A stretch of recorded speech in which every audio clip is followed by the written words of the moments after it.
Olá, vamos dar continuidade então à leitura do Evangelho de Mateus. Hoje mais um vídeo, hoje mais um pouco de ensinamento, onde com certeza Deus vai falar com você através da leitura dessa palavra. Estamos nesse projeto, o qual está intitulado como Alimente-se da Bíblia, aprendendo mais com a leitura da palavra de Deus.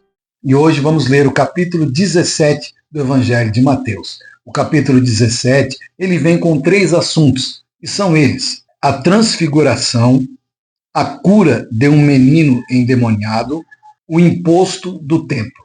3 assuntos que nós vamos ler, vamos aprender, e o Espírito Santo vai nos trazer revelações maravilhosas que nós poderemos aplicar no nosso dia a dia, na nossa vida, sempre pedindo a você que anote tudo aquilo que o Espírito Santo vai revelar, tudo aquilo que o Senhor vai trazer para nós. Você já deve ter em mãos a folha do capítulo 17 do Evangelho de Mateus. Se ainda não tem, é gratuito. Está aqui do meu lado o QR Code para você baixar, o modelo está aqui ao lado.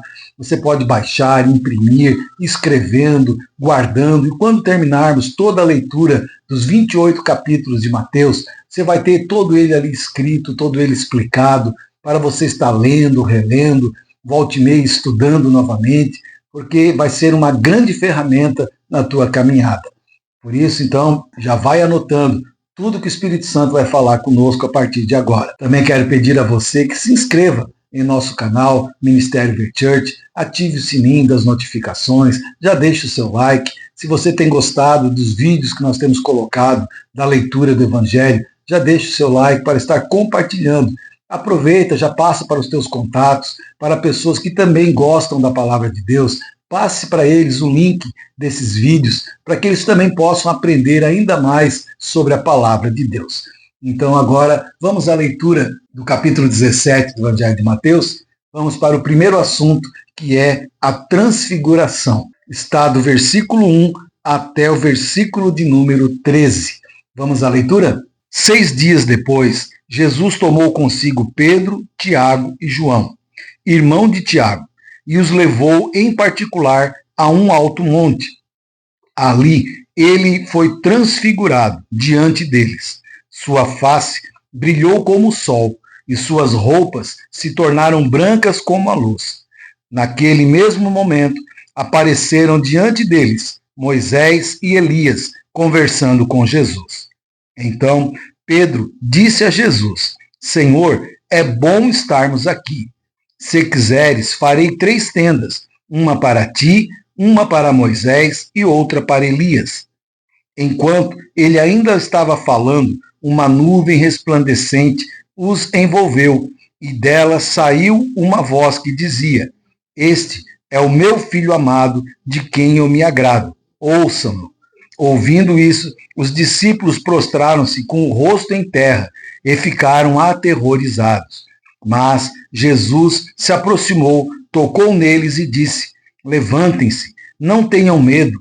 E erguendo ele os olhos, não viram mais ninguém a não ser Jesus. Enquanto desciam do monte, Jesus lhes ordenou: Não contem a ninguém o que vocês viram, até que o Filho do Homem tenha sido ressuscitado dos mortos. Os discípulos lhe perguntaram: Então, por que os mestres da lei dizem que é necessário que Elias venha primeiro?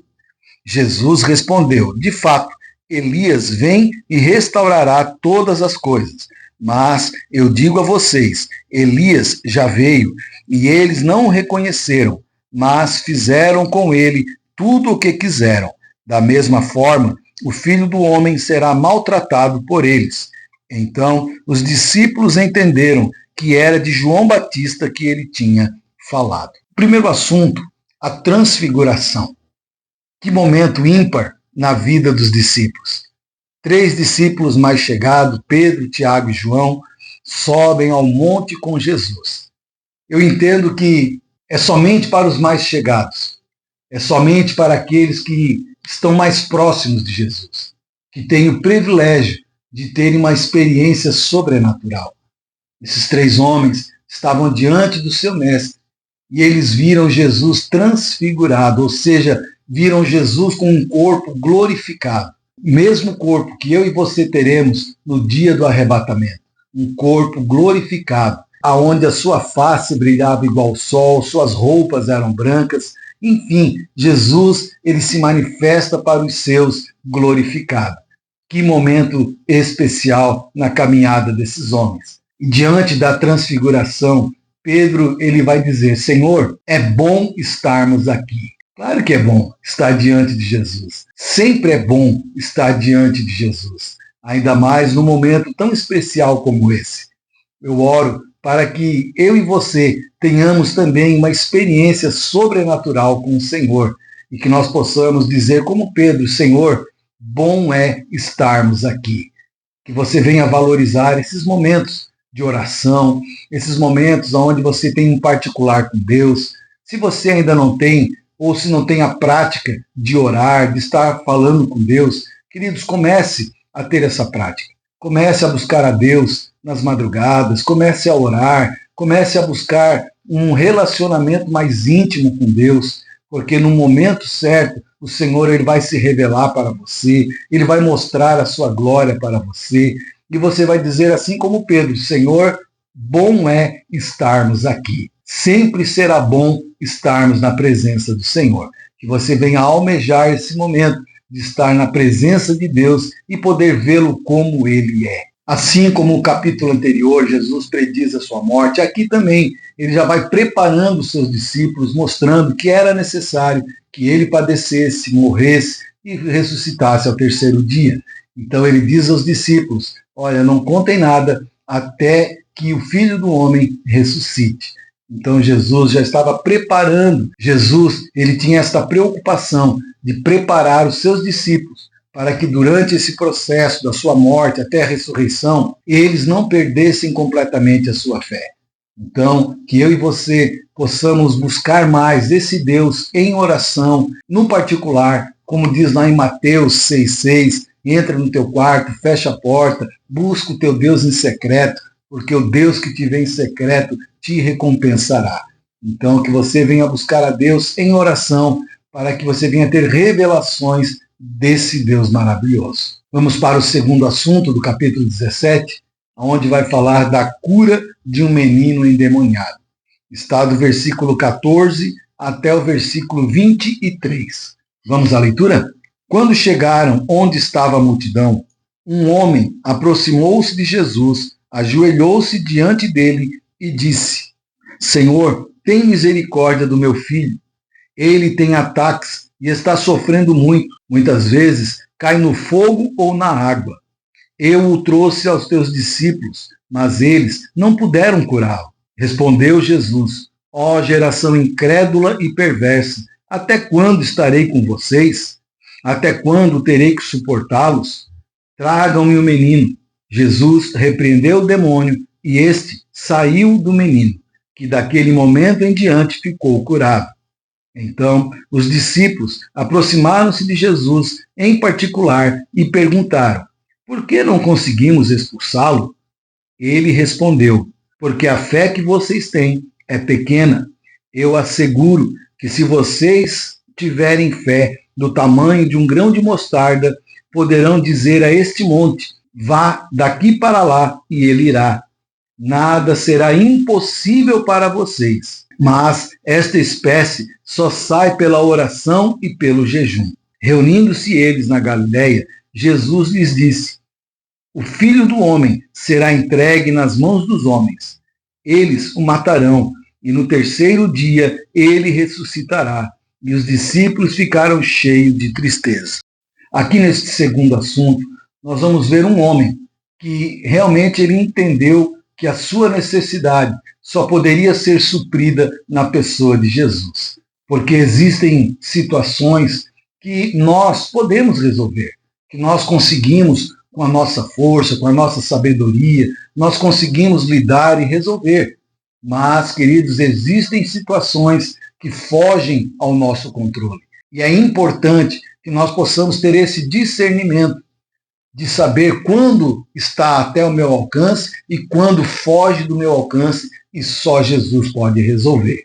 Se aquele homem não tivesse esse discernimento, se aquele homem achasse que o seu filho seria curado uma hora ou outra, certamente o inimigo teria conseguido realizar a sua obra na vida daquela criança. Ou seja, teria matado aquela criança. Mas aquele homem entendeu algo que muitos precisam entender. Existem situações que fogem ao nosso alcance. Existem situações que nós precisamos sim recorrer a Jesus. Então este homem, ele reconhece que o que estava acontecendo com seu filho era algo espiritual, era algo que precisava de uma força espiritual. Ele reconheceu que o seu filho precisava de um milagre, e milagre só Jesus poderia fazer. Então ele vai à procura de Jesus, ele busca em Jesus a cura do seu filho. E quando Jesus está diante dessa criança, Jesus, com a sua autoridade, repreende esse espírito e a criança é curada. E os discípulos perguntam: Senhor, por que nós não conseguimos curar? Jesus não disse assim: não é para vocês, isso é impossível para vocês, não, isso é só para mim. Olha que Jesus não diz isso. Jesus diz algo assim: porque a fé de vocês ainda é pequena. Ou seja, a fé de vocês precisa ser trabalhada. E eu entendo que isso é para mim e para você. Jesus dizendo: filho, a tua fé precisa ser trabalhada. Nós precisamos exercitar a nossa fé. Mas como exercitar a fé? Nós podemos exercitar a fé começando com atitudes pequenas, pequenos passos de fé, pequenas atitudes que exigem fé. E à medida que nós vamos alcançando os milagres, nós vamos aumentando o nível da nossa fé. Não queira já de um dia para a noite querer mover uma montanha, como ele diz aqui. Comece aos poucos, comece a tirar uma pedrinha, comece a orar para que alguma pedrinha saia do teu caminho, e você vai vendo os milagres acontecendo, e isso vai fortalecendo a tua fé. E à medida que você vai vendo os milagres, você vai aumentando o nível da fé. Porque Jesus disse: se tiveres fé do tamanho de um grão de mostarda, vocês darão ordem ao monte: sai daqui, e ele sairá.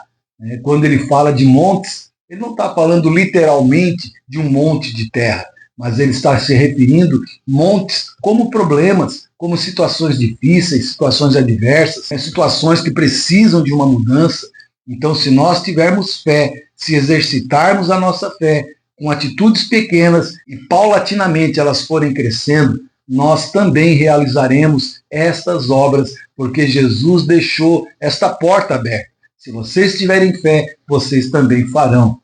Mais na frente ele vai dizer: se vocês tiverem fé, farão obras maiores do que as minhas. Isso é para mim, isso é para você também. Só o que nós precisamos é exercitar a nossa fé. Jesus também vai se referir aqui que há espíritos demoníacos que só saem com jejum e oração. Ou seja, existem castas de demônio, existem níveis de possessões. Possessões que saem com uma oração e aquela que sai com oração e jejum. Então nós precisamos estar preparados para orar, preparados para repreender o mal, nunca de qualquer maneira, não é simplesmente ir lá e repreender. Nós temos que nos prepararmos primeiro, temos que ter uma vida de santidade, uma vida de oração, uma vida de jejum, para aí sim expulsar demônios com autoridade.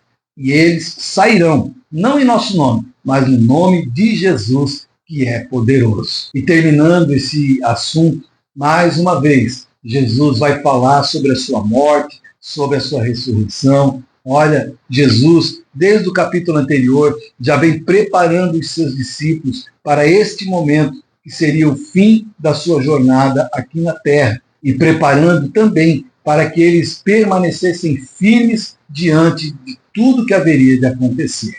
Então aqui foi o segundo assunto. Vamos para o terceiro assunto, do capítulo 17, que é o imposto do templo.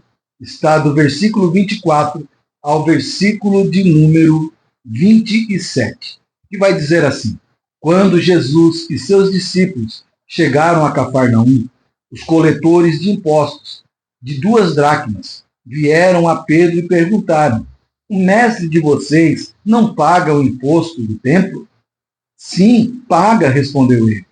Quando Pedro entrou na casa, Jesus foi o primeiro a falar, perguntando-lhe: o que você acha, Simão? De quem os reis da terra cobram tributos e impostos? Dos seus próprios filhos ou dos outros? Dos outros, respondeu Pedro. Disse-lhe Jesus: então os filhos estão isentos, mas, para não escandalizá-los, vá ao mar, jogue o anzol, tire o primeiro peixe que você pegar, abra-lhe a boca e você encontrará uma moeda de 4 dracmas. Pegue-a e entregue-a a eles para pagar o meu imposto e o seu. Aqui nós vemos a importância da obediência, a obediência à palavra de Jesus. Pedro, ele é inquirido sobre o pagamento do imposto e ele vai até Jesus.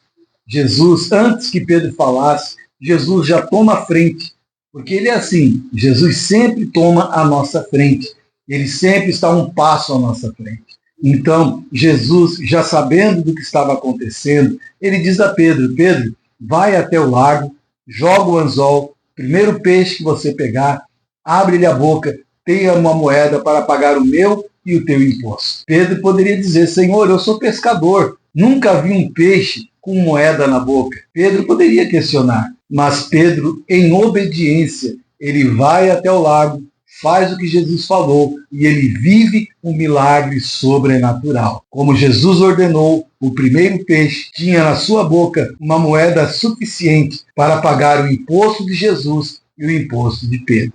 Queridos, grandes milagres eu e você iremos viver quando nós obedecermos, sem questionar, sem ficar duvidando da palavra de Jesus. Quando Jesus lhe der uma palavra, que você tenha fé e obedeça, mesmo que pareça sem noção, mesmo que pareça sem nexo, mesmo que pareça loucura, se é Jesus que está falando, se é o Espírito Santo que está tocando no teu coração, obedeça, porque obedecer vai levar você a viver grandes milagres na presença de Jesus. Então, nessa palavra, Jesus ensina que a obediência gera milagres. Jesus ordenou, o peixe obedeceu, Pedro obedeceu e viveu um milagre.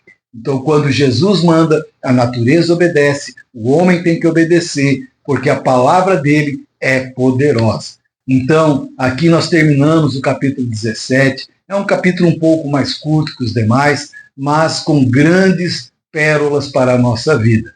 Então, desde já, se inscreva em nosso canal, ative o sininho, deixe o seu like, continue lendo o Evangelho de Mateus conosco.